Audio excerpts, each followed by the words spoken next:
Chapter 1. A Christmas Carol. Listening. The Elves and the Shoemaker by the Brothers Grimm. There was once a shoemaker who, through no fault of his own, had become so poor that at last he had only leather enough left for one pair of shoes. At evening he cut out the shoes which he intended to begin upon the next morning. And since he had a good conscience, he lay down quietly, said his prayers, and fell asleep. In the morning, when he had prayed, as usual, and was preparing to sit down to work, he found the pair of shoes standing finished on his table. He was amazed and could not understand it in the least. He took the shoes in his hand to examine them more closely. They were so neatly sewn that not a stitch was out of place, and were as good as the work of a master hand. Soon after a purchaser came in, and as he was much pleased with the shoes, he paid more than the ordinary price for them, so that the shoemaker was able to buy leather for 2 pairs with the money. He cut them out in the evening, and next day, with fresh courage, was about to go to work. But he had no need to, for when he got up, the shoes were finished and buyers were not lacking. These gave him so much money that he was able to buy leather for 4 pairs of shoes. Early next morning, he found the 4 pairs finished, and so it went on. What he cut out at the evening was finished in the morning, so that he was soon again in comfortable circumstances and became a well-to-do man.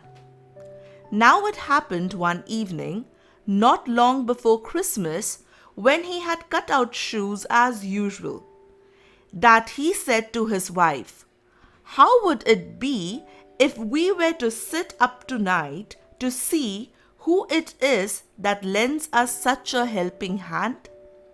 The wife agreed, lighted a candle, and they hid themselves in the corner of the room behind the clothes which were hanging there.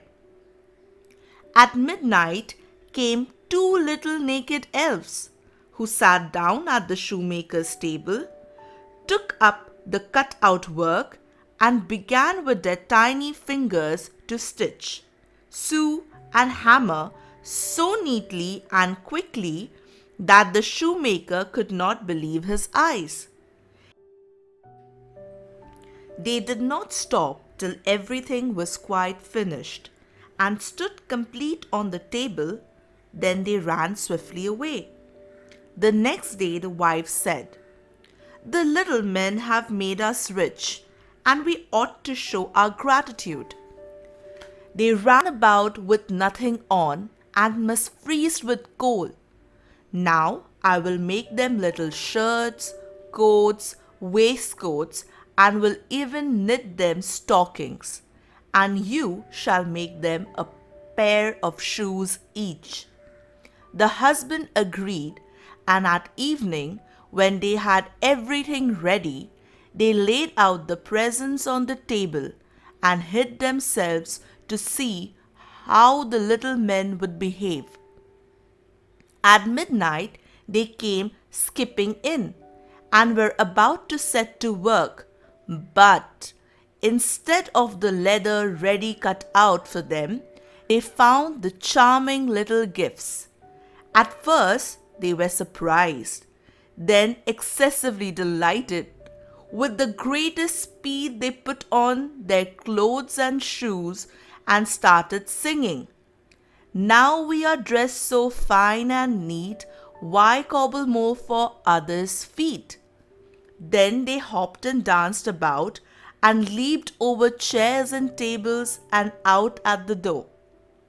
Henceforward they came back no more.